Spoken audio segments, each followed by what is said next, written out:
Krajem decembra državni sekretar Svete stolice, kardinal Pietro Parolin, zatražio je od američke administracije da predsjedniku Venezuele Nikolasu Maduru bude omogućeno da zatraži azil u Rusiji, objavio je Washington Post, pozivajući se na izvore i vladine dokumente. Prema pisanju lista, Parolin se na Badnje veče sastao sa američkim ambasadorom pri Svetoj stolici, Brianom Berčom, kako bi od američke strane dobio pojašnjenje u vezi sa planovima Vašingtona prema Venezueli. Istovremeno, kardinal je, kako se navodi, pokušao da stupi u kontakt sa američkim državnim sekretarom Markom Rubijom u cilju da se, kako je navedeno, spreče krvoproliće i destabilizacija u Venezueli. Ovo je prva tema kojom počinjemo razgovor sa našim sagovornikom iz Ljubljane, predsjednikom Slovenske nacionalne stranke, gospodinom Zmagom Jelinčićem. Poštovanje i dobar dan. Dobar dan. Kako vam ovo, gospodin Jelinčiću, izgleda? Da li uključivanje Vatikana, kada je u pitanju situacija u Venezueli sa naglaskom na hapšenja Madura, može imati uticaja na odluke Vašingtona o tome? Da podsjetimo, posljednje informacije kažu da je Maduro u zatvoru koji se opisuje kao pakao, kome su grejanje i ventilacija minimalni. Zatvorenici spavaju na dušeku od svega 5 cm s jednim ćebetom. Ne deluje ni malo ružičasto i ne pokazuje ni malo manjka odlučnosti da ga službe Sjedinjenih država sankcionišu onako najrigoroznije. Pa sad, ako gledamo kakve su uslovi u zatvoru, to je teško reći. O tome se priča i govori, ali ja mislim da Maduro ipak ima neke povlastice, ako tako kažemo, u tom zatvoru. A ovo razgovori da se Maduro može sprovesti i da dobije neki azil u Ruskoj federaciji, to bi moguće bilo. I ako se tu Vatikan petlja, Vatikan ima ipak neke veze i kontakte gdje bi mogao to da se napravi. Ali jedna druga stvar je, jer američki senat je sad glasao i zabranio je Trumpu da sprovede rat protiv Venezuele. Ovaj senat je bilo 52 prema 47, tako da se zna da su i republikanci neki glasali da Trump ne može tek tako da pravi neke probleme u Venezueli. Jer ako pogledamo, Trump je sad za vrijeme svog mandata nešto napravio, neke vojne akcije u Iraku, u Iranu, u Nigeriji, Somaliji, Siriji, Jemenu, a najviše i Venezueli. Sad, Trump je rekao da njega ne zanima međunarodno pravo, jer on će raditi kako se njemu zahoće i da on razmišlja kako što, ako on razmišlja da je dobro za njega i za Ameriku, on će to da napravi. Tako da je ovo najbitnija stvar, da je Kongres, da je američki senat rekao ne može to tek tako da se radi. Vatikan pokušava nešto da napravi, jer Vatikan je bio sad gurnut na stranu.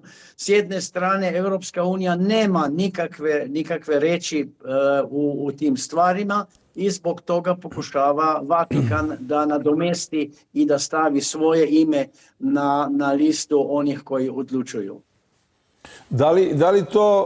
Da li možemo da zaključimo da je Rusija u ozbiljnom dogovoru s Vatikanom o tom predlogu, s obzirom da se zemlja u kojoj treba Maduro dobije azil, pominje se Rusija? Pa Rusiji su pametni, oni izuzetno dobre, njihova diplomatska služba radi na sve strane. Tako da je došlo i do nekih nekih znakova da bi mogao i iz Irana verski vođa da ide u Moskvu, da tamo dobije kao neki azil. Znači, Rusi rade na sve strane, pametni su, oni izuzetno dobro igraju šah, ne kao što Trump koji ne igra šah, on verovatno i igra onaj američki nogomet gdje se guraju ko više stigne i koga više udari, ali to nije to. Rusi rade sa mozgom, jako dobro razmišljaju svaki potez I ako je neko iz Vatikana rekao da bi to moglo biti, znači imaju neke kontakte, ne znam da li preko Ruske pravoslavne crkve ili direktno sa kabinetom Putina. I sad, kada govorimo ovde o nekoj aktivnosti Rusije u pomoći Maduru, jel ste vi možda očekivali da Rusija i Kina, sve sem onih saopštenja koja su bila, jesu bila konkretna, ali uobičajena i oficijalna diplomatska, bude neka veća pomoć za Venecuelu i uopšte ta priča o BRICS-u, o toj organizaciji, pokazalo se u onom 12-dnevnom ratu u Iranu da nije tu bilo neke konkretne pomoći, sem naravno ako mi ne znamo za neke skrivene diplomatske puteve, pa se tu nešto događa. Isto tako i Sirija je prilično lako prepuštena od strane Rusije. Šta vi mislite? Ja mislim da Rusi znaju šta rade i ono što mi ne znamo, oni znaju.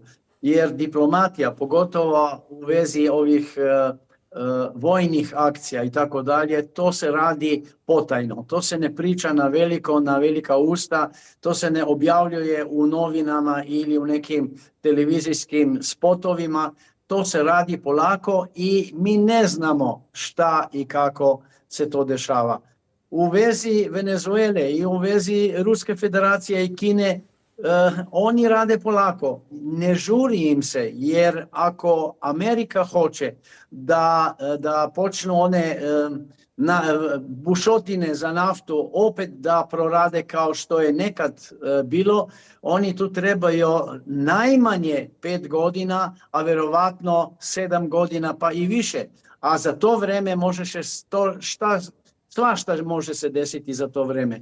Pogotovo se jer Trumpu pretiče mandat za otprilike 3 godine, pa da vidjet ćemo šta će biti onda, ko će naslediti, a za to vreme može se u Americi desiti još to šta, jer Amerika je danas podeljena, otprilike pola i može se desiti da bukne nešto i unutar Amerike, jer i jedni i drugi, mislim i demokrati i republikanci u prvom redu jedan protiv drugoga, a onda ovi migrantski valovi, pa onda gradonačelnik ovog New Yorka koji nije odao kad je preuzimao poziciju, on je uzimao u ruke Kuran, a ne Bibliju, tako da je to nešto strašno. Tu se dešavaju čudne stvari i doći će u Americi do nekih drmanja, a sa druge strane već nekoliko vremena tinja da bi Teksas išao van iz Ujedinjenih udruženih država Amerike, tako da vidjet ćemo, bit će mnogo tih stvari. Jeste i posljednji događaj, ajte kad ste već to dotakli, kako vidite ove posljednje događaje, ovo ubistvo onako flagrantno od strane službi za emigracije i tako dalje koje je Trump pokrenuo i osnovao i konačno posledično reakciju ljudi? Pa ja mislim ako neko nasrne sa kolima na vlast, jer milicajac koji ima uniformu, to je predstavnik vlasti, predstavnik države i neko nasrne na to, ja razumijem da je potegao oružje i da je pucao. I ja bi to napravio. I svaki normalan policajac kad brani državu, to bi morao da napravi. Jer da je on u civilu, to je druga stvar, ali on nije bio u civilu, on je bio službeno lice u uniformi i tako dalje. I jasna stvar da se u Americi dešavalo sad mnogo tih nekih eskalacija, jer kao ljudska prava iznad svega. Nema ljudska prava iznad svega. Najprije su dužnosti, onda dolaze prava. A sad je ova blesava woke varijanta u Americi koja sad onestaje. Oni su se naučili kao da mogu da rade bilo šta, a pogotovo je to na strani ovih crnaca i imigranata. I vidi se da su mnogi upucali su i dvojicu migranata koji su bili članovi neke kartelske družbe. Tako da Ja to potpuno razumijem i ja mislim da taj milicajac ne sme da bude kažnjen jer on je branio poredak i državu. Ajde da se vratimo na Madura, u kakvom god da je zatvoru, verovatno su ovi podaci koje sam ja izneo, koje su kolege od nekud prenele, tačni ili ne. Zašto kažem verovatno tačni? Zato što se vidjelo da je cilj da se Maduro ponizi, izašao je u papučama, odnosili su se prema njemu kao bilo kom drugom potencijalnom kriminalcu ili osuđenom licu i tako dalje, optuženiku. Koliko će za Washington biti teško da na suđenju Maduru dokažu sve ono za što ga optužuju? Šta se može očekivati od tog sudskog procesa ako do njega dođe? Složit ćemo se. Pa ja mislim da zanimljivo će biti šta će biti sa tim procesom, jer u prvom redu već su skinuli trgovinu drogom. Toga više nema. Sad je samo terorizam i sad su to nekako premestili i napravili kao narkoterorizam. A to je izuzetno teško dokazati, pogotovo jer nema nikakvog, svedoka koji bi mogao da svedoči da je Maduro išao negdje pa se dogovarao da se proda određena količina droge u Ameriku ili bilo kako. Tako da vidjet ćemo. A još kad pogledamo da je sudija star 93 godine, on će verovatno najprije da vuče ovaj proces, pa onda će da umre, pa će sve iz početka da ide, onda će se ova stvar nekako gurnuti na stranu, doći će drugi problemi i onda još jednom, ako Vatikan uspije sa svojom idejom, onda će Maduro slati u Rusku federaciju i sa tim će biti kraj, a to je i najlakše rješenje i za Ameriku i za druge. I vidjet ćemo, ali jedna stvar je, ako Maduro ide u Rusku federaciju, on nosi sa sobom u glavi neke podatke i neke kontakte i tako to, da će Rusi verovatno rado da ga prime, pa da iz njega dobiju, ne izvuku, ali možda i izvuku neke podatke koje su bitni za rusku diplomatiju, pa i za ruske vojne snage. Gospodine Zmago, mislim, ne treba da podvlačimo da smo već navikli na Trumpove izjave koje su specifične, šokantne, neki kažu osione, neki kako god. U svakom slučaju, evo, ove posljednje su izazvale dosta pažnje. To je da mu ne treba međunarodni sud, da on samo lični moral je u pitanju. To je jedna izjava, ali i ništa manje ni ova druga kad je rekao da je odbacio mogućnost sprovođenja operacije kao što je bila protiv Madura protiv ruskog predsjednika Putina. Rekao je da za tako nešto nema potrebe.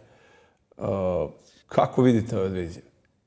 Pa Trump nije mogao da bi rekao da se smijao kad neki novinar tako nešto pita. On trebao da je ostao ozbiljan pa kao mi možemo sve, ali nećemo to da napravimo. Otmica ruskog predsjednika Putina, to je iluzija, to je naučna fantastika. To je apsolutno nemoguće.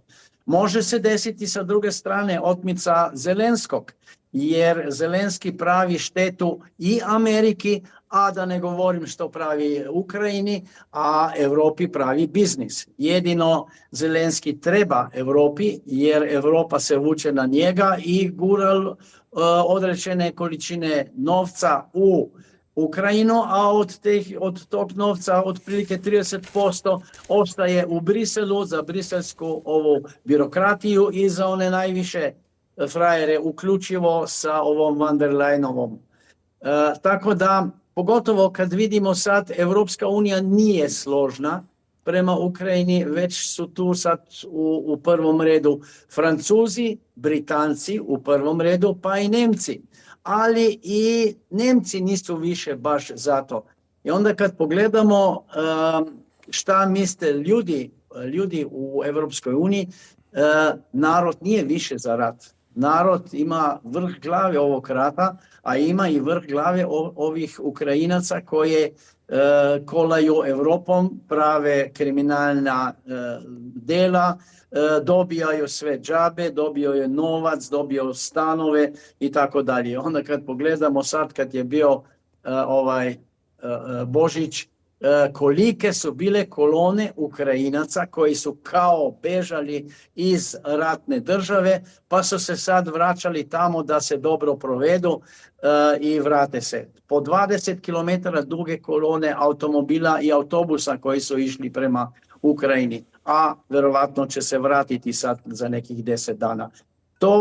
To je sad Evropa vidi da to nije to i da je i Ukrajinci, ova vrhuška ukrajinska, da radi za sebe i za novac, a sa druge strane i Evropska unija, ova vrhuška, radi za sebe i za novac koji će nestati isto kao što nestaje otprilike 25% oružja koje ide u Ukrajinu, pa se onda dalje prodaje raznim terorističnim grupama po celom svetu.